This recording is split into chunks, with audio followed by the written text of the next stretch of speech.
Hey, salut la gang, c'est JP pour l'école du jeu et comme vous pouvez le constater, aujourd'hui j'ai décidé de vous proposer une session de jeu de Goo-Gong, un jeu qui était sur Kickstarter l'année dernière et je me suis basé sur vos préférences que vous m'avez envoyées dans mon dernier Quoi de neuf au sujet de la configuration à vous présenter. Aujourd'hui, je vous présente donc une partie à 2 joueurs et je vais essayer de vous montrer toutes les petites subtilités et complexités que ce jeu a à offrir. Alors sans plus attendre, allons voir ça.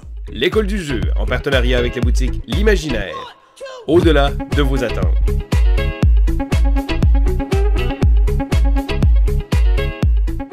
Nous y voici, nous y voilà. Voici le magnifique et le gigantesque Goo-Gong. Alors, j'ai déjà fait la mise en place pour notre partie à 2 joueurs. Vous devez savoir qu'il y a un envers à ce magnifique plateau pour ce qui est de la configuration à 4 et à 5 joueurs, parce que juste dans le coin juste ici, nous avons l'indication qui nous précise que ce côté est utilisé pour la variante en solitaire, mais aussi pour les configurations à 2 et 3 joueurs. Donc, je ne ferai pas un survol complet de la mise en place avec vous. Je peux simplement vous préciser qu'il y a quelques petits éléments qui sont générés de façon aléatoire au début de partie, entre autres les bonus de voyage qui sont juste ici, sont mis de façon aléatoire sur la carte. Ceux qui nous restent sont placés en pile de chaque côté. Il y a des jetons bonus avancés aussi que je n'ai pas mis dans cette partie, donc qui sont restés dans la boîte. Je crois qu'il y en a peut-être 10 ou 12 donc de plus. Nous avons aussi les cartes qui forment les différents emplacements, les 7 différents lieux où on peut aller effectuer des actions qui sont placées de façon aléatoire en début de partie. Donc, ces cartes-là, on ne voit pas très bien ici. Là, il y a un petit éventail qui est complètement vide. Donc, c'est une indication pour ce qui est des cartes qui forment le plateau de jeu dès le départ. Donc, on mélange ça et on les place de façon aléatoire sur chacun des lieux qui composent le plateau. Par la suite, nous avons des cartes avec un petit symbole yin et yang juste ici. Ce seront donc les cartes qui vont former la pioche. Et ce n'est vraiment pas un jeu dans lequel nous allons piocher beaucoup de cartes. Ce sera en fait selon les choix que les joueurs vont effectuer. Finalement, selon la configuration, les joueurs vont partir avec une main de cartes qui a été prédéfinie selon leur position dans l'ordre de tour. Donc le premier joueur va sélectionner les 4 cartes qui ont encore une fois ce petit éventail, mais dont la première partie est plus foncée. Pour ce qui est du deuxième joueur, ce sera le même principe. Donc, on a également 4 cartes, mais nous avons 2 sections qui sont colorées. Par la suite, nous avons des jetons qui sont placés au début de chacune des pistes, que ce soit la piste du pavillon de la pureté, la piste de l'intrigue, la piste de points, et nous avons nos petits voyageurs qui sont même pas encore sur la carte, donc on les met de côté. Et finalement, nous avons les dés juste ici. Normalement, au haut du plateau, on a une petite section où on peut les placer, mais puisque le plateau est assez grand, je vais les garder à portée de main, à portée de caméra. Donc, j'ai déjà lancé les dés. Et dans ce tour-ci, ce seront les cartes de valeur 2, 4 et 6 qui seront particulièrement intéressante. Alors, sans plus attendre, je vous propose de sauter tout de suite dans l'expérience de jeu. Je suis, en fait, le joueur bleu est le premier joueur. Il a cette pièce de monnaie dorée et très massive de métal que nous allons placer juste ici. Et qu'est-ce qu'on fait à notre tour? C'est bien simple. Nous devons sélectionner l'une des cartes qui forment notre main et on doit l'échanger contre une des cartes qui est présente préalablement sur le plateau. Ça, on n'a pas le choix. Et par la suite, selon si notre carte est de valeur plus élevée que la carte qu'on ramasse, nous pourrons effectuer des actions. Alors, puisque je suis le premier joueur, je crois que la première chose que nous allons faire, c'est que nous allons prendre notre carte de valeur 9, la carte la plus forte de cette partie, donc la valeur du moins la plus forte, ce qui veut dire qu'elle peut remplacer n'importe quelle carte, sauf un 9, parce qu'on doit toujours jouer une carte sur un emplacement dont la valeur est plus petite, est inférieure. Donc, présentement, ce qui m'intéresse, c'est l'action des décrets juste ici. Donc, la valeur de ma carte est plus élevée que la carte que je ramasse. Donc, je vais jouer ça juste ici. Je récupère cette carte et celle-ci va s'en aller dans ma défausse. En fait, en faisant ça, c'est que je suis en train de me préparer une nouvelle main de cartes pour le prochain tour. Et puisque j'ai respecté la règle de valeur plus élevée, je peux par la suite effectuer l'action de ma carte, mais dans ce cas-ci, je n'ai aucune action sur ma carte, l'action du lieu ou les deux actions en combinaison. Alors, dans ce cas-ci, je n'ai pas le choix, je dois commencer par l'action du lieu et ces décrets sont un peu comme parfois des objectifs de fin de partie, parfois comme des bonus qu'on va récupérer à chaque tour et parfois comme des bonus qui vont se déclencher à certains moments pendant la partie. Donc, nous avons les décrets de niveau 1, de niveau 2 et de niveau 3. Et donc, ce qui nous est indiqué ici, c'est qu'on doit payer un nombre d'assistants équivalent au décret qu'on désire obtenir. Et moi, ce qui m'intéresse, je crois, c'est ce décret-là, juste ici, qui nous permet d'effectuer des actions plus efficaces lorsque nous allons construire la Grande Muraille. Donc, je dois payer 2 assistants. Allons voir du côté de mon plateau personnel. J'ai ici ma petite réserve d'assistants qui sont disponibles à mon utilisation en début de partie. Et ici, j'ai ce qui forme la réserve, oui, c'est ça, ou la pioche plutôt. Non, ça c'est la réserve et ça ici c'est la pioche. Donc je vais récupérer 2 assistants de ma réserve que je vais défausser puisque c'est ce décret qui m'intéresse. Par la suite, on nous indique que s'il y avait un autre joueur qui avait également en possession ce décret avant moi, je devrais défausser un assistant supplémentaire, mais ce n'est pas le cas dans ce cas-ci.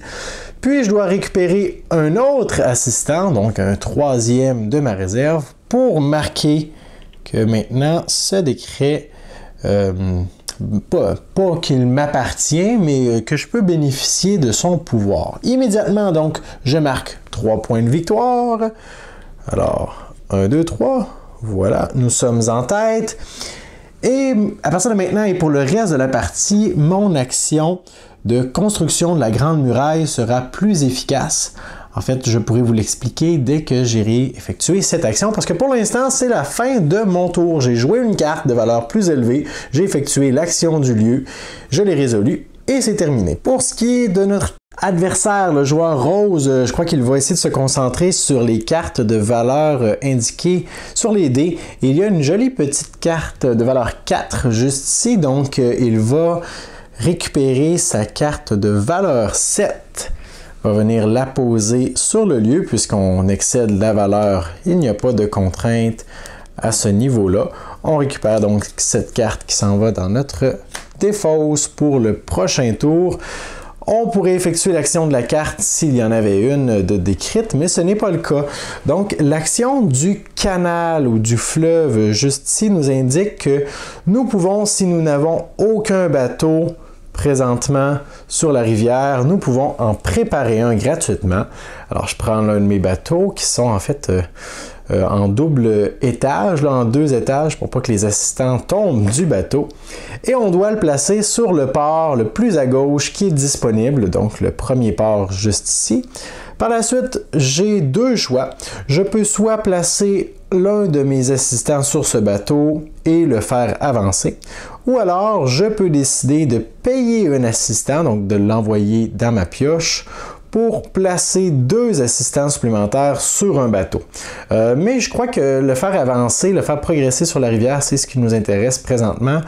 Et les assistants sont difficiles à obtenir, donc on va se contenter de la première action qui va nous demander de récupérer un assistant que nous allons venir placer sur notre petit bateau. Et par la suite, si je le désire, je peux le faire voguer sur les flots jusqu'au prochain port. Alors voilà, c'est complet pour cette action. C'est maintenant de retour au joueur bleu qui va maintenant, je crois que nous allons aller travailler sur la grande muraille. Donc nous avons juste ici l'action correspondante. Nous allons jouer une carte de valeur supérieure pour s'éviter bien des tracas. Donc la carte de valeur 2 s'en va dans notre réserve pour le prochain tour. Et puisque nous avons joué une carte de valeur excédente à celle qui était déjà en place, on peut effectuer les deux actions en commençant toujours par celle de la carte, si on effectue les deux. Donc c'est une action pour ce qui est du palais. Nous avons le palais juste ici. C'est donc ici que j'ai un choix. Je peux soit avancer mon petit... pas un pèlerin, mais mon ambassadeur d'un emplacement sur la piste, ou je peux décider de payer 2 assistants pour avancer mon ambassadeur de 2 emplacements et d'avancer en plus de ça mon jeton d'intrigue d'un emplacement. Mais je crois qu'on aura besoin de nos assistants pour ce qui est de la grande muraille. Alors on va se contenter d'avancer notre ambassadeur seulement une fois. À quoi sert cette piste? Eh bien, non seulement il vous donnera des points de victoire en fin de partie selon l'ordre dans lequel vous avez atteint le pavillon, mais si au terme de la partie, au terme du 4e tour, vous n'avez pas atteint le pavillon du palais, vous êtes out of the game, vous êtes éliminé, peu importe le nombre de points que vous avez accumulés, vous êtes out.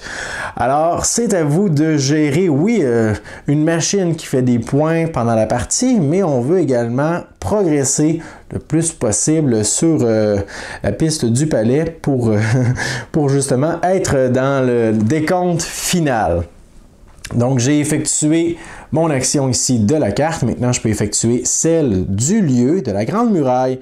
J'ai 2 choix. Je peux soit tout simplement prendre l'un de mes ouvriers et le placer sur la muraille, ou je peux payer un de mes ouvriers pour en placer 2 sur la muraille. Et là, vous allez voir à quelques reprises ce petit icône juste ici qui nous indique que il est possible, selon les choix qu'on fait, d'aller récupérer un assistant qui est double. Celui-ci vaut toujours pour un assistant lorsqu'on doit le payer ou l'utiliser, mais il utilise dans ce cas-ci 2 emplacements sur la muraille. C'est très intéressant. Et puisque je crois que nos assistants seront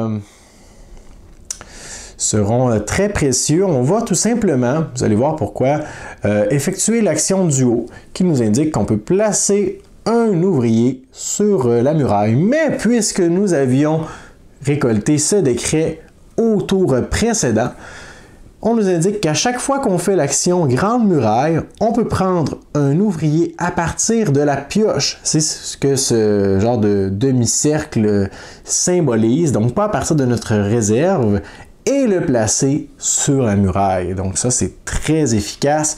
On peut récupérer un ouvrier directement de notre pioche et le placer comme ceci sur la muraille. Il y a 4 emplacements importants dans une partie à 2 joueurs. Aussitôt que ces 4 premiers emplacements sont complets, eh bien la muraille est construite, du moins ce segment de la muraille, et on va procéder à une espèce de petit décompte de points où est-ce que nous allons, en fait, c'est comme une espèce de contrôle de majorité. Celui qui aura le plus d'ouvriers sur la muraille va récolter des points, et par la suite, tous ceux qui auront contribué à sa construction vont pouvoir profiter d'un avantage en lien avec la petite piste d'intrigue juste ici. Mais pour l'instant, on n'est pas du tout avancé sur la piste d'intrigue. Alors, ce serait pas très avantageux de compléter la muraille prochainement. Quoique, 3 points et avancer notre ambassadeur sur la piste du palais, c'est non négligeable. Mais pour l'instant, on a terminé notre tour. C'est maintenant au joueur rose de décider ce qu'il va faire. Et là, un petit problème. Ben non, ok, non, il y a une carte 8 juste ici. Parce que oui, on veut utiliser nos cartes avec des actions, comme ceci, mais ces cartes-ci sont souvent de plus petite valeur. Et lorsqu'on se retrouve avec beaucoup de cartes de valeur 2 ou 3 en main, ou même 4, les options sont très limitées sur le plateau. Bien qu'il y a possibilité de placer une carte de plus petite valeur que celles qui sont déjà en place, je vous montrerai ça très certainement au cours de la partie. Donc je crois que on va essayer de profiter. Oui, on va utiliser notre carte 8 pour prendre celle-ci. Donc, on se situe dans la section voyage ou pèlerinage. On récupère une jolie carte 6 qui va nous donner un ouvrier, un assistant lorsqu'on va la jouer au prochain tour. Et en plus, c'est une valeur qui est prisée par les dés. Donc, ça s'en va dans ma défausse. Malheureusement, je n'ai aucune action sur ma carte, mais je peux effectuer une action du lieu. Et encore une fois, j'ai deux choix. Soit j'avance mon petit pèlerin sur n'importe quel emplacement, puisque celui-ci ne se trouve sur aucun d'entre eux pour l'instant, ou je paye 2 assistants pour le faire apparaître sur n'importe quelle case, récolter le bonus et le faire avancer d'une case supplémentaire. Et je crois que c'est ce qu'on va faire. Le joueur rose a 5 assistants dans sa réserve. Donc, nous allons payer 2 assistants juste ici que je vais mettre dans la pioche. Et on va sélectionner ensemble un emplacement où on pourrait faire apparaître notre pèlerin. Il y a tout plein de bonus qui sont vraiment situationnels selon ce qu'on a besoin. Je crois que ce qui nous intéresse présentement, ce serait juste ici. Donc, on va faire apparaître notre pèlerin sur cet emplacement. On le récupère, ce qui va nous donner 2 assistants immédiatement. Donc, on récupère les assistants qu'on a utilisés pour faire cette action. Et on se déplace à nouveau. Et voyons voir, ce jeton nous donne un avancement sur la piste d'intrigue. Donc, nous allons avancer sur la piste d'intrigue, qui est utilisé pour plusieurs choses dans la partie. Premièrement, c'est là que nous allons pouvoir récupérer le jeton premier joueur si on vient y effectuer une action. C'est également là où nous allons pouvoir progresser de plus en plus pour pouvoir utiliser des transactions d'intrigue lorsque la muraille sera complète. Et c'est également cette piste qui va venir briser les égalités en cours de partie. Donc, nous avons récupéré nos 2 bonus. Maintenant, ces jetons sont retournés et sont placés en haut de notre plateau personnel comme ceci. À partir de maintenant, ce sont des petites transactions éclairs que les joueurs peuvent effectuer n'importe quand pendant leur tour. Ils peuvent décider de défausser. Donc, on retire de la partie 2 jetons pour récupérer un assistant, 4 jetons pour marquer 2 points ou 6 jetons pour récupérer une jade, la ressource la plus de plus grande valeur dans ce jeu qui va nous apporter beaucoup de points en fin de partie. Je pourrais vous montrer ça si l'occasion s'y prête. Donc, notre action est terminée. C'est de retour au joueur rouge. Rouge, où est-ce que j'ai vu rouge? J'ai vu rouge sur les cartes. Au joueur bleu, pardon.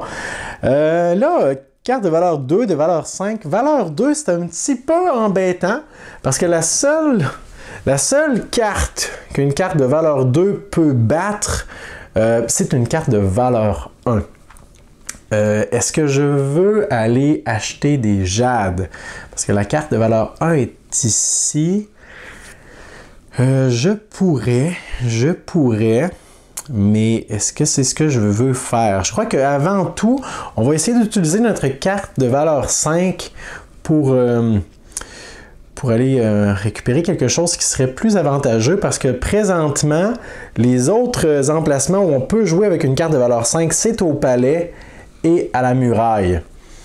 Donc, est-ce que je veux aller tout de suite terminer la muraille? Ça serait possible de la terminer, de faire 3 points tout de suite au début de la partie. J'aurais pas d'avantage avec l'intrigue. Par contre, mais oui, nous allons aller compléter la muraille, je crois. Vous allez comprendre en quoi ce serait avantageux de le faire maintenant. Donc, je place ma carte juste ici. Je récupère celle-ci qui s'en vient à ma défausse.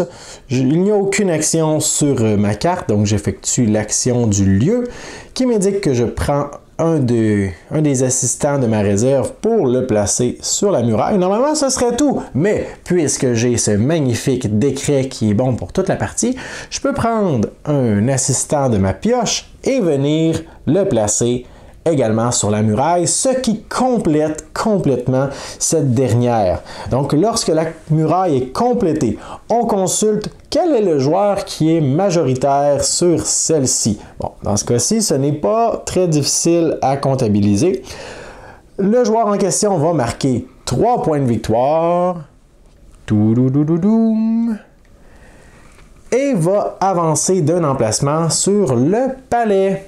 Donc, et voilà, on est vraiment en tête. Et ça, c'est vraiment une section du jeu à ne pas négliger. C'est possible de terminer la partie et d'avoir mal comptabilisé, mal prévu nos choses, mal planifié. Et finalement, la victoire nous glisse entre les mains simplement parce qu'on n'a pas atteint le pavillon.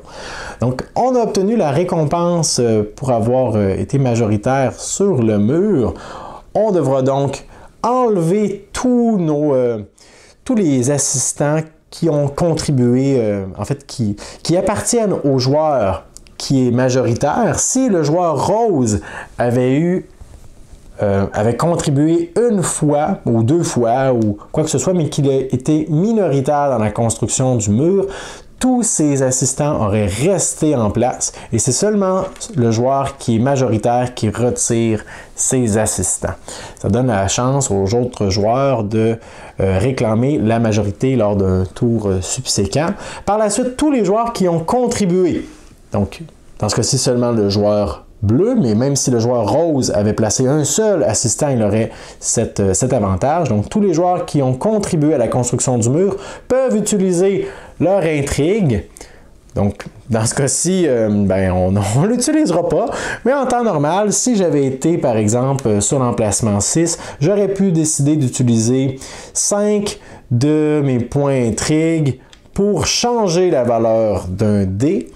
J'aurais pu, par la suite, décider d'utiliser 1 pour avoir un assistant. Donc, c'est une espèce de petit marché interne, si on veut, lorsque la muraille est complétée.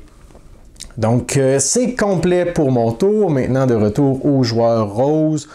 Un 2 et un 4, c'est encore plus difficile de voir ce qu'on peut faire avec ça.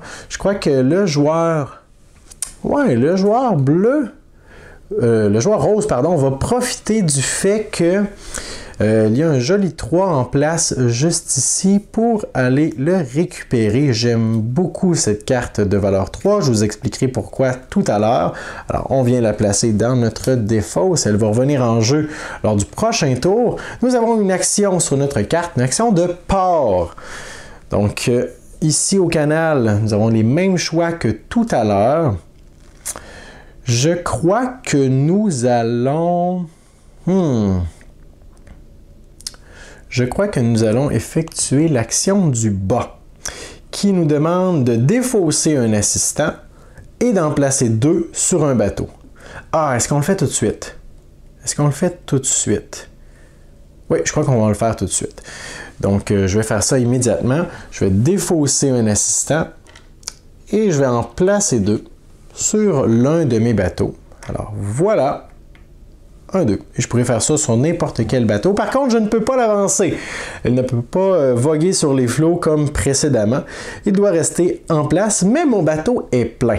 À partir de maintenant, quand vous avez l'un de vos navires qui est plein, à votre tour, vous pouvez décider de faire débarquer tout le monde au port où vous êtes rendu pour réclamer la récompense correspondante. Soit 4 points de victoire immédiatement, une carte action supplémentaire que nous allons piocher.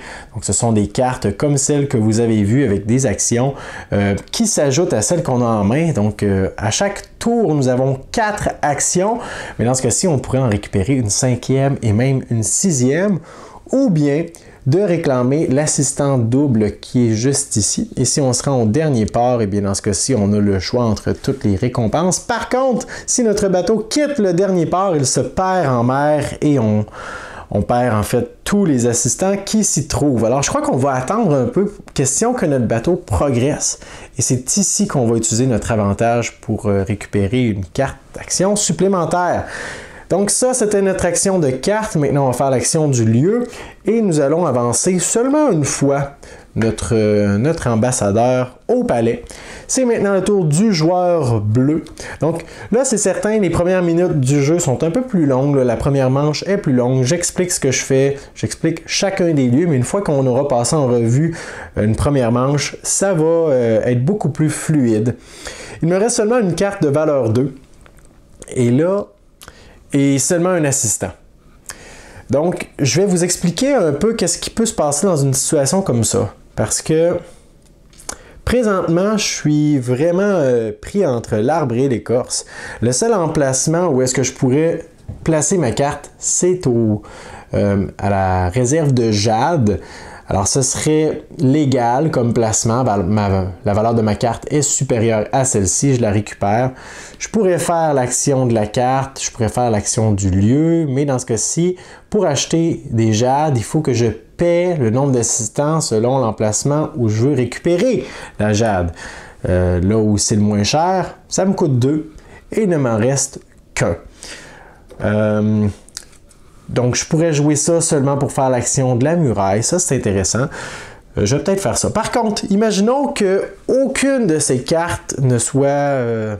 En fait, imaginons que toutes ces cartes aient des valeurs de 2 et plus. Je ne pourrais pas jouer cette carte selon les règles que je vous ai dites précédemment. Par contre, nous avons ici sur notre plateau de jeu un aide-mémoire très complet, en fait, de toutes les phases et les restrictions quant au placement des cartes.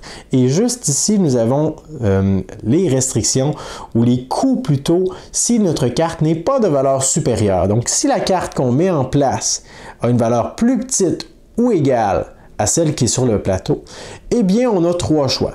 Soit on paie 2 assistants et à ce moment-ci, on peut simplement effectuer les actions comme on l'aurait fait normalement. Alors, si je paye 2 assistants, je peux faire ce que je veux. Le problème, présentement, c'est que j'en ai seulement un. L'autre condition, c'est que si je place ma carte et qu'encore une fois, elle est de plus petite valeur ou égale, je peux prendre une autre carte de ma main et la défausser pour résoudre mes actions normalement. Par contre, deuxième problème, c'est que c'est ma dernière carte en main, donc je ne peux pas effectuer ça.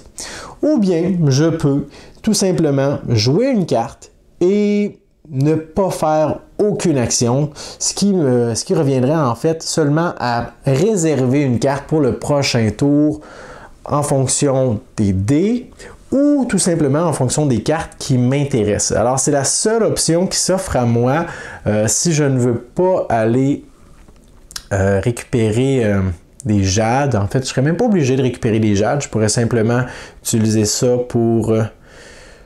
Oui, je crois que c'est ce qu'on va faire. Vous allez voir pourquoi, surtout que c'est une carte de valeur 1, ça semble pas très attrayant, mais il y a quand même une utilité. Je vais donc jouer cette carte qui est de valeur supérieure à celle qui était en place. Je récupère un 1 pour le prochain tour. Le 1, à quoi il sert? En plus d'avoir une action décret sur celle-ci, c'est la seule carte qui peut battre un 9. Alors ça sera quand même possiblement utile. Je vais maintenant faire l'action du lieu qui m'indique que je peux placer un ouvrier sur la grande muraille. Alors voilà. Et puisque nous avons toujours notre décret de début de partie, on peut prendre un assistant de notre pioche et l'ajouter encore une fois à la muraille. Alors je crois que dans cette partie, on sera vraiment le roi de la muraille, tout simplement.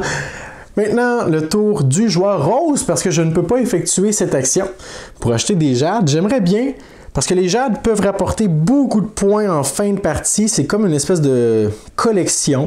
Donc, si on a une jade en fin de partie, ça nous rapporte 1 point. Si on en a 3, 6 points. Si on en a 5, 15. Et pour chaque jade supplémentaire, on a 2 points de plus. Celles-ci sont très abordables. Par contre, je n'ai pas assez d'assistants pour ce faire, donc je vais mettre un terme à mon tour. C'est maintenant le joueur rose qui doit jouer une carte. Même principe que moi, il était pris avec une carte de valeur 2.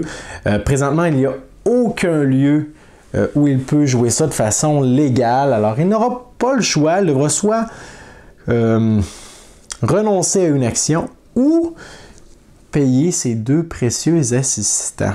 OK. C'est une carte qui donne une action intrigue. D'accord. Donc, si je paie les 2 assistants, il n'en reste plus. Je joue une carte de valeur 2 par-dessus une carte de valeur 7. Donc, ça, normalement, c'est pas légal, mais je vais payer 2 assistants. Ouch! Pour pouvoir le faire, cette carte de haute valeur s'en va dans ma défausse. Et je peux résoudre les actions comme normalement. Donc, je vais avancer sur la piste intrigue. J'ai le choix d'un petit avancement ou d'un grand, mais je n'ai plus d'assistant. Donc, je vais prendre le petit avancement. J'avance d'un spot et je vais réserver le jeton premier joueur pour le tour à venir. Et maintenant, je peux effectuer l'action du canal. Donc ça ici, il y a un plus, mais c'est toujours au choix. On peut faire un ou l'autre ou les deux. Donc je vais tout simplement décider d'avancer mon bateau qui va voguer sur les flots et je vais décider de faire débarquer tout le monde de ce dernier. Le bateau retourne dans ma réserve. Je pourrais le réutiliser plus tard. J'ai 2 ouvriers qui seront donc défaussés. Et j'ai un ouvrier qui va s'en aller près de mon plateau personnel dans l'emplacement correspondant au bonus, juste ici. Donc, vous remarquez que ça indique le nombre de fois qu'on peut utiliser ce bonus. Donc, si je peux placer 2 ouvriers, donc ce serait possible pour moi d'aller récupérer jusqu'à 2 cartes bonus supplémentaires. Ici, je peux en mettre 3, donc je pourrais possiblement ramasser jusqu'à 12 points. Mais présentement, c'est une carte bonus qui m'intéresse. Donc, immédiatement, je pioche la carte et je la consulte. C'est une carte de valeur 5, c'est quand même très bien, qui va s'ajouter à ma main immédiatement. Et à partir de maintenant et jusqu'à la fin de la partie, j'aurai un potentiel de 5 actions à faire avec le joueur rose. Ce serait donc maintenant le tour du joueur bleu, mais nous n'avons plus aucune carte. On est obligé de passer. Ça revient au joueur rose qui va pouvoir jouer la carte qu'il vient de récupérer. Et là, je crois qu'il va essayer d'aller prendre une carte qui va l'avantager en lien avec les dés. Donc, carte de valeur 4, juste ici. Pourquoi pas? On récupère celle-ci pour le prochain tour. Et au palais, on n'a plus d'assistant. Donc, on va se contenter de grimper d'un étage, tout simplement. Et c'est la fin de la manche. Nous avons sur notre plateau de jeu, mais également tout au sommet du plateau central, un joli résumé qui est très concis concernant les étapes à effectuer. La première, c'est de consulter les dés et les cartes qui forment notre défausse, donc les cartes qu'on a récupérées pendant notre tour, et on compare la valeur de ces cartes avec la valeur des dés qui étaient demandées ou qui étaient plus intéressante ce tour-ci. Donc, dans le cas du joueur bleu, nous avons un 2 et un 4 parmi les valeurs qui sont demandées. Donc, nous avons 2 correspondances. Ça nous donne 2 ouvriers, 2 assistants de plus dans notre réserve. Pour ce qui est du joueur rose, nous avons 4, 4 et 6, donc 3 correspondances. On ajoute donc 3 ouvriers à notre réserve. Voilà. Et celui qui avait le plus de correspondance, dans ce cas-ci, le joueur rose. Donc, présentement, là, je suis en train de suivre le petit aide-mémoire juste ici. Donc, ça, c'est pour avoir les assistants. Maintenant, celui qui en avait le plus va marquer 3 points de victoire et va pouvoir progresser au palais. Donc, le joueur rose vient de marquer ses premiers points. Il progresse d'une marche au palais. Et finalement, tous les bateaux, en commençant par ceux qui sont les plus loin sur la rivière, vont avancer. Mais présentement, il n'y a plus aucun bateau. Donc, tout le monde récupère ses cartes. 5 actions pour le joueur rose. Et maintenant, nous allons suivre les étapes pour ce qui est de la matinée, le début de la partie. On remet le marqueur premier joueur à celui qui a récolté le petit jeton argenté ici. Dans l'éventualité où personne ne l'aurait récolté, eh bien, le premier joueur reste le même. Donc, c'est maintenant le joueur rose qui va être premier joueur et on ramène ce jeton juste ici. Par la suite, nous allons placer des nouveaux jetons voyage sur la carte. pour les emplacements qui sont libres. Alors, un emplacement qui est libre, c'est un emplacement où il n'y a pas de jetons, mais où il n'y a pas de figurines non plus. Donc, présentement, seulement cet emplacement juste ici, puisque nous avons un joueur qui se trouve là. Ensuite, nous allons relancer les dés pour ce qui est des valeurs qui seront en demande au prochain tour. Nous aurons maintenant, un peu semblable, 4, 6 et 7 qui seront en demande. Finalement, si nous avons des joueurs qui ont des décrets qui leur donnent des avantages pour chaque matinée, c'est maintenant qu'ils les réclament, mais ce n'est pas le cas, malheureusement. Et enfin, nous allons avancer le marqueur de tour et récolter le nombre d'assistants correspondants. Donc, en début de partie, on commençait avec 6 assistants. Pour ce qui est de la deuxième manche, tout le monde va réclamer 4 assistants de plus. Donc, 1, 2, 3, 4, ça s'ajoute à ceux que nous avions déjà. 1, 2, 3, 4 pour le joueur rose. Et maintenant, on continue, on progresse comme ça avec le joueur rose, qui est maintenant le nouveau premier joueur et qui a 5 actions en sa possession. Bon, on a des cartes de valeur correctes, là. 3, c'est pas très intéressant. 4, c'est passable. 6, c'est très bien. Et 7 aussi. Donc, ce qui nous intéresse, je crois que les décrets sont très intéressants pour ce qui est des avantages en cours de partie. Les décrets de valeur 1, ceux qui nous donnent des bonus à chaque matinée, c'est très intéressant, mais c'est important d'aller les chercher en début de partie. Donc, à partir de la deuxième manche, c'est comme si on va récupérer ces avantages-là seulement 2 autres fois dans la partie. Avancer 2 fois quand même sur la piste de palais, c'est quand même intéressant. Sinon, qu'est-ce qu'on a ici? Un rabais à chaque fois qu'on va acheter des jades, des points, tout simplement 8 points en fin de partie. Et ici, 1 point en fin de partie pour chaque tranche de 3 qu'on aura récolté avant le décompte final. Ça, c'est bien quand même, si on s'assure de progresser assez sur le palais pour pouvoir se rendre au décompte. Mais présentement, c'est une carte de valeur 9 qui est là, alors on oublie ça. Je crois qu'on va tout simplement... Le joueur rose, qu'est-ce qui l'intéresse? Qu'est-ce qui l'intéresse? On a 5... Quoique, avec 5 actions, on peut faire tout ce qu'on veut. Parce qu'on peut défausser une carte pour pour placer n'importe quelle autre carte sur le plateau. Je crois que nous allons... C'est assez, là. On ne peut pas laisser toujours le joueur bleu gagner les majorités ici à la muraille. Donc, on va venir placer une carte de valeur 6. On récupère celle-ci pour le prochain tour. La carte de valeur 6 ne nous donne pas une action à proprement dite, mais elle nous donne un ouvrier de notre pioche vers notre réserve. Et par la suite, on a le choix. Est-ce qu'on veut compléter le mur ou non? Si on le complète, on serait à égalité puisqu'on aurait 2 ouvriers sur le mur comme le joueur bleu. Par contre, en cas d'égalité, on vient consulter la piste d'intrigue et celui qui est le plus haut remporte. Je crois que c'est ce qu'on va faire. Donc, nous allons payer un ouvrier, celui qu'on vient de récolter. On le remet dans notre pioche pour en placer 2 sur la muraille. Voilà. La muraille est complète. Maintenant, on va regarder qui est celui qui est majoritaire. C'est le joueur rose à cause du bris d'égalité. Celui-ci va marquer 3 points de victoire, ce qui nous amène à égalité et va progresser d'un étage au palais. Et voilà. Par la suite, celui qui était majoritaire doit retirer tous ses travailleurs. Alors, ça laisse quand même le joueur bleu en bonne position. Mais bon, au moins, on a marqué les points. Et maintenant, on peut, si on le désire, utiliser les points d'intrigue.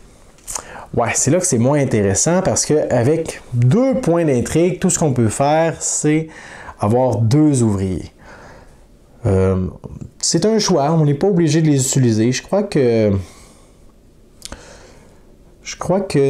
va le faire par contre. Donc 1, 2 et on va aller récupérer 2 ouvriers supplémentaires, ce qui nous ramène à notre nombre initial. Et c'est complet pour notre action. C'est maintenant le tour du joueur bleu, qui est un peu déçu d'avoir laissé le joueur rose profiter de sa construction sur la muraille. Pour ce qui est du joueur bleu, est-ce Est-ce qu'on veut continuer de construire la muraille? Présentement, on a une carte de très petite valeur. Carte de valeur 1, où est le 9? Le 9 est ici. Je crois qu'on va aller tout de suite travailler sur les décrets. On va jouer notre 1, qui est la seule carte qui peut battre un 9. Alors, comme ceci. Et là, ce qui est intéressant, c'est qu'on pourrait faire 2 actions de décret, puisque le 1 nous donne une action aussi. Et je crois que c'est ce qu'on va faire. On va profiter du fait que le joueur rose n'est pas encore réclamé quoi que ce soit. Nous allons... Et qu'est-ce qu'on veut? Est-ce qu'on veut ces 2 brevets-là? Décrets, pardon, ou celui-ci? 1, 2, 3, 4, 5... OK, je crois qu'on va réclamer ces 2-là. Donc, pour chaque décret que... en fait, première action, on réclame un décret. Donc, je vais réclamer celui-ci. Je dois payer un ouvrier que je mets dans ma pioche et un ouvrier que je viens placer juste ici. Immédiatement, 3 points de victoire, ce qui m'amène à 9.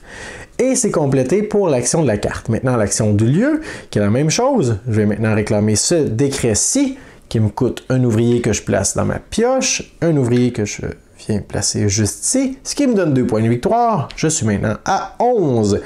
Et à partir de maintenant, à chaque matinée, donc 2 autres fois dans la partie, je vais pouvoir avancer mon jeton intrigue et sur la piste du palais, parce que présentement, on est un peu derrière. Et on est déjà la 2e manche sur 4. Donc, c'est complet. La carte 9 s'en va dans notre défausse. Maintenant, le tour du joueur rose qui pourrait faire un peu ce qu'il veut. Ça vient lui ouvrir les portes, par exemple, parce qu'ici, il était bloqué à cause de la carte 9. Mais ce n'est pas une urgence pour lui. Je crois plutôt que le joueur rose va se concentrer sur... valeur 7. Ah ben oui, tiens, pourquoi pas? Pourquoi pas? Je crois que notre joueur rose va prendre sa carte de valeur 3, qu'il va venir jouer juste ici. On récupère donc un 1 pour le prochain tour. La carte de valeur 3 a une action spéciale. Elle nous invite à, si on le désire, échanger n'importe quelle carte de notre main ou de notre défausse contre une carte qui est placée sur le plateau. Donc, dans notre défausse, on a un 1 et un 5. Est-ce qu'on veut vraiment garder un 1? Présentement, ce qui vaut la peine, ce sont les 4, les 6 et les 7. On a ce 7 qui est juste ici. Oui, je crois que c'est ce qu'on va faire. Donc, nous allons choisir la défausse. Nous allons prendre le 1 que nous allons mettre à la place du 7. Nous allons prendre le 7 et il retourne là d'où la carte vient. Donc, si je l'avais pris de ma main, le 7 irait dans ma main. Mais présentement, il va retourner dans ma défausse. Ce qui va quand même me donner des points et des assistants en fin de manche. Donc ça, j'ai fait ça en jouant la carte de valeur 3. Maintenant, je fais l'action du lieu. Je vais réclamer un décret et je vais aller chercher celui-ci que le joueur bleu a laissé de côté, a délaissé.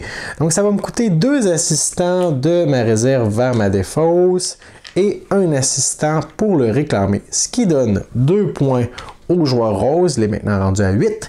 Et à partir de maintenant, à chaque fois qu'il va acheter des jades, ça lui coûtera un assistant de moins. Et je crois qu'il va s'orienter un peu vers cette stratégie. De retour au joueur bleu, carte de valeur 2, 4 et 5. Là, le voyage, présentement, c'est mort. On ne peut pas progresser là-dessus. La muraille, il faudrait défausser des assistants, mais présentement, on est très faible en assistants. Et ça, c'est un peu comme les choix du jeu. À chaque fois que vous placez des assistants sur la muraille, tant que celle-ci n'est pas complétée, ils restent en place. Donc, ça vous donne beaucoup moins de possibilités d'aller chercher des ouvriers. Même chose pour les décrets. J'ai 3 assistants qui vont rester là pour toute la partie. Donc, présentement, j'ai 5 assistants qui sont barrés, qui sont verrouillés sur le plateau. Je devrais peut-être essayer de les libérer, ceux-ci. Mais je crois que nous allons essayer de progresser sur la piste d'intrigue parce que quelque chose me dit que le mur va se compléter prochainement. Donc, on va mettre en place une carte de valeur 2. On va donc réserver la carte 1 pour le prochain tour. Ça nous donne la possibilité de faire une action du canal. Aucun bateau n'est en place. On va donc en placer un. Je vais prendre l'un de mes assistants que je vais placer sur ce bateau et je vais le faire voguer sur les flots. Voilà. L'action de ce lieu sera... est-ce que je vais avancer de 3? Non. Je vais garder mon assistant. Je vais avancer de un emplacement et réclamer le marqueur premier joueur pour le prochain tour. Joueur rose, valeur 4, 4 et 7. Ce qui est dommage parce que ce sont des valeurs qui sont en demande. Je crois que nous allons aller... Oui, tiens, on va profiter un peu de notre avantage. Nous allons venir au marché de Jade pour jouer une carte de valeur 4. Et on va récupérer celle-ci pour le prochain tour. Cette carte nous donne la possibilité de faire une action de canal. Nous n'avons aucun bateau sur la rivière présentement, donc nous allons en placer un. Nous allons y ajouter un assistant à partir de notre réserve et nous allons le faire progresser aussi. Lorsque notre petit bateau vogue sur les flots, s'il rencontre un port qui est occupé, il continue de progresser jusqu'au prochain qui est libre. Alors voilà, maintenant c'est beaucoup plus avantageux pour nous, mais on doit s'assurer de le remplir avant qu'il ne quitte le 5e port, parce que sinon, ça sera pas très... ça va être du gaspillage. Maintenant, on a la possibilité, si on le désire, d'acheter des jades. On va le faire parce qu'on a un rabais en tout temps. On a toujours la priorité sur le marché dont la valeur est la plus basse. Donc, normalement, ça me coûterait 2 assistants, mais ça va me coûter seulement un assistant à cause de mon rabais. Je paye donc mon assistant et je vais placer mon premier jeton jade qui me vaut pour 1 point en fin de partie pour l'instant, mais j'ai bonne espérance que nous réussirons à en collecter un peu plus. Par la suite, avec le joueur bleu, des cartes de valeur 4 et 5. On pourrait aller... Oh, je crois que nous allons profiter de cette carte-ci. Carte de valeur 5 que nous allons mettre sur la piste intrigue. On récolte une carte de valeur 2 pour le prochain tour. Ce qui m'intéresse, c'est surtout l'action de port. Et immédiatement, nous allons effectuer une action à la grande muraille qui nous indique qu'on peut placer un de nos assistants sur celle-ci. Et oh, attendez un instant, j'ai aussi le décret qui me permet de prendre un assistant de ma pioche, le placer juste ici, ce qui complète la muraille automatiquement. Je suis majoritaire, je marque 3 points de victoire, ce qui m'amène à 14. On peut maintenant progresser au palais. On a encore du chemin à faire, mes amis. On est presque à la moitié de la partie. Et je peux, si je le désire, utiliser mes points d'intrigue, mais puisqu'on n'en a seulement qu'un, nous allons attendre un peu pour cela. Tous ces assistants reviennent dans ma pioche. Donc déjà là, ça va me donner un peu plus de possibilités au prochain tour. Et ça, j'ai fait ça en plaçant une carte ici. Maintenant, je vais faire l'action du lieu. C'est dommage que je n'ai pas d'assistance supplémentaire. J'aurais pu avancer beaucoup plus, mais je vais quand même avancer d'un emplacement. Et j'ai déjà réclamé ce jeton. C'est maintenant le tour du joueur rose avec ses cartes de valeur 4 et 7. Là, l'action voyage, est-ce qu'elle est intéressante en ce moment? Peut-être que oui. Peut-être que oui. Voyons voir ce qui se trouve ici. OK. Je crois que nous allons aller... Est-ce qu'on veut aller progresser sur le mur? On pourrait faire ça. Ce serait peut-être pas très avantageux présentement. Je crois plutôt qu'on va aller travailler sur le canal. Oui, c'est ce qu'on va faire. Donc, on va placer notre carte. Notre 4 juste ici, on va récupérer notre 2 pour le prochain tour. On va progresser au palais. On a plus de la moitié de fait. On est presque rendu au pavillon. Et maintenant, nous allons placer 1 ou 2. Ah, je ne peux pas en placer 2 parce que ça me coûterait 3 assistants en fait, en placer 2.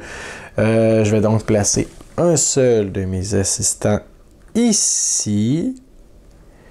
Et est-ce que je le fais avancer? Est-ce que je le fais avancer? Je pourrais le faire progresser, oui. Parfait. Donc, voilà.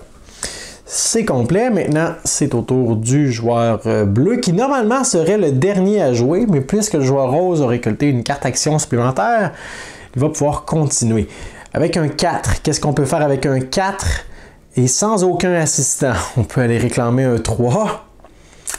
En fait, puisqu'on ne peut pas faire d'action présentement, parce qu'on ne peut pas échanger un 4 contre une plus petite valeur, sauf le 3, mais que l'action ici des décrets nous demande des assistants, qu'on n'a pas d'assistants et d'autres cartes à défausser.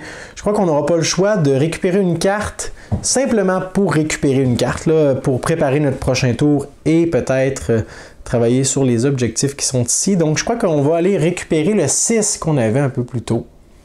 Donc, puisque ma carte est de plus petite valeur, je ne peux rien faire. Je fais simplement récupérer cette carte-ci et c'est tout. Maintenant, joueur rose, carte de valeur 7, peut faire un peu ce qu'il veut, bien qu'il ne puisse pas aller ici. Et c'est dommage parce que c'est ce que je voudrais faire.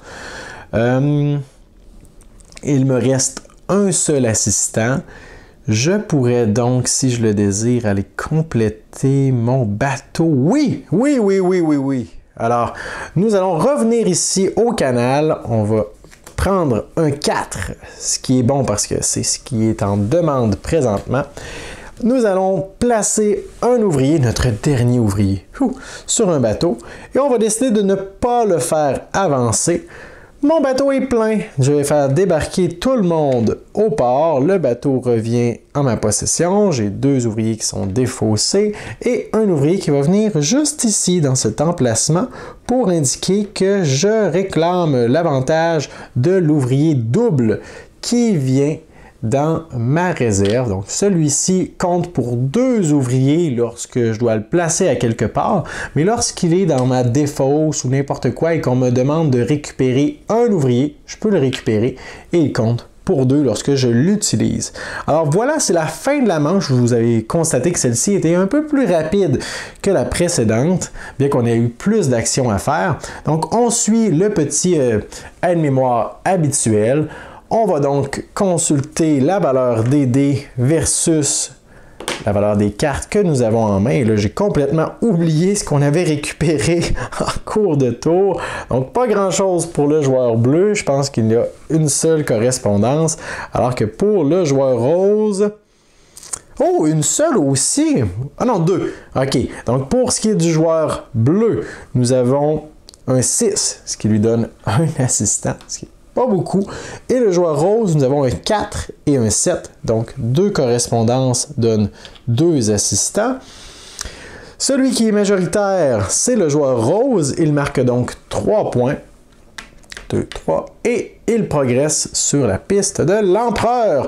On est tout près du but. Dernière chose qui se produit dans le tour, une fois qu'on aura récupéré nos cartes, c'est qu'on fait progresser tous les petits navires. Donc, pouloudoum. On avance juste ici. Et maintenant, le joueur bleu doit se dépêcher de compléter celui-ci avant qu'il ne sorte du plateau par lui-même. Quoique, s'il ne le fait pas progresser, je ne crois pas que ça devrait arriver. On prépare maintenant le prochain tour. Le joueur bleu redevient premier joueur. Il récupère le marqueur correspondant. Est-ce qu'on a des jetons voyage à remplir? Non. Nous allons lancer les dés pour consulter les nouvelles valeurs intéressantes. 4, 7 et 8. Ça se ressemble encore une fois un peu. Est-ce qu'il y a des décrets pour ce qui est de la matinée? Bien sûr, le joueur bleu va pouvoir progresser sur la piste du temple et 2 fois sur la piste intrigue. Alors ça commence à être intéressant. Dommage de les avoir récupérés aussi tardivement pendant la partie, mais on s'est concentré sur l'action de la muraille. Et finalement, tout le monde va récupérer 4 assistants supplémentaires. 1, 2, 3, 4. 1, 2, 3, 4. Et là, on voit que le joueur rose, bien qu'il soit derrière en termes de points, est nettement en avance sur la piste du palais, nettement en avance en termes d'actions à effectuer et nettement en avance en termes d'assistants auxquels il a accès. Et là, c'est la fin de la deuxième manche. Je crois que vous avez eu un très bon aperçu de ce que le jeu peut offrir parce que le déroulement est identique pour ce qui est de la troisième et la quatrième manche. La seule chose qui va changer, c'est le décompte de fin de partie. Une fois qu'on aura terminé la dernière manche, nous allons procéder au décompte de fin de partie après la phase nuit habituelle, c'est-à-dire qu'on va consulter la muraille. S'il y a encore des ouvriers sur la muraille, même si celle-ci n'est pas complète, ceux qui sont majoritaires vont récolter les points habituels. On va donner les points de fin de partie pour ce qui est des décrets de niveau 3 si ceux-ci ont été réclamés. Nous allons consulter également qui est arrivé le premier ou le deuxième pour le pavillon. Donc, aussitôt qu'un joueur arrive au pavillon, il réclame un emplacement qui va valoir des points. Et s'il doit continuer de progresser en cours de partie, pour chaque emplacement qu'il devrait franchir, il va marquer un point supplémentaire. Si la partie se termine, qu'un joueur n'a pas accès encore au pavillon, il est tout simplement éliminé. Et finalement, pour le nombre de jades qu'on aura récolté en cours de partie, nous avons les points correspondant. On additionne tout ça et le joueur avec le plus grand nombre de points est déclaré grand vainqueur. Alors voilà pour Gugong. J'espère que cette session de jeu vous aura permis de vous forger une opinion à propos de ce que ce jeu peut offrir. Je veux y jouer encore à quelques reprises avant de vous présenter ma critique complète. Je veux avoir une opinion qui est solide et qui est basée sur plusieurs expériences. Mais en attendant donc la sortie de ma critique, je vous invite à m'envoyer un pouce bleu vers le haut pour manifester votre appréciation de cette vidéo. Manifestez-vous également dans les commentaires sous celle-ci et n'hésitez pas à vous abonner à notre chaîne si ce n'est pas déjà fait. Moi, je vous dis merci pour votre écoute et à la prochaine.